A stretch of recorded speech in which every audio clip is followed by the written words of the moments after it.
Le 8e art, en liberté dans les 13 hectares du parc de l'abbaye de l'Épau. Sous les arbres de l'allée principale, le photographe Yemlan Duk ouvre des fenêtres sur les monts rocailleux du Kurdistan irakien. Ces arbres abritent les histoires d'un peuple résilient. Les Kurdes sont comme des arbres. Ils sont enracinés sur leur terre. Je le sens, ça, enracinés dans leur terre.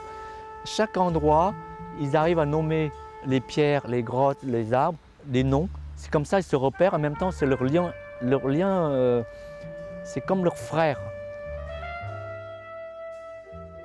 Dans l'ensemble, il y a quand même la guerre, destruction, mais l'espoir, elle est là. Les Kurdes luttent. S'il n'y a pas d'espoir, ils ne continuent plus à lutter, mais ils luttent. Les arbres, toujours, sur les murs du cloître de l'abbaye, les impressions végétales du Sartois Bernard Régnier. Il prend ses photos en bougeant son appareil, une manière de bousculer la représentation pour libérer la sensation. La photodynamique, elle utilise la luminosité de la forme. Chaque point va devenir un trait, chaque tache va devenir un aplat. Donc on pourrait dire à la limite qu'on peut peindre avec son appareil comme on peint avec un pinceau. Là aussi, je représente les arbres comme je les vois, en fonction de ce qu'ils me disent.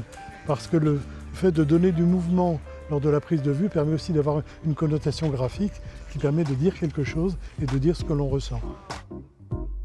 Les photographiques, c'est aussi une école du regard. Le photographe Jonas Missaï a encadré les collégiens du village du Grand Lucé autour du thème « Quand j'étais ado », un travail effectué auprès des résidents de l'EHPAD voisin. La plupart n'ont pas eu d'adolescence, soit ils travaillaient dans les champs, soit les parents n'avaient pas les moyens, tout ça. Et nous, ce qu'on a décidé justement, c'est de retourner dans la maison de retraite et de leur apporter ce vécu qu'ils n'avaient pas eu et cette joie qu'ils n'avaient pas eu. Carmen, par exemple, n'était jamais partie au ski. Elle a toujours rêvé du ski, elle n'était pas partie au ski. Et du coup, les enfants ont décidé de mettre en scène, d'emmener Carmen au ski. Et c'est vrai qu'on a tous été marqués par Carmen parce qu'elle a encore cette jeunesse en elle, alors que c'est quelqu'un qui approche les 100 ans. Des histoires, des paysages. Jusqu'au 3 novembre, laissez-vous porter par la houle des hautes herbes de l'abbaye de l'Épau.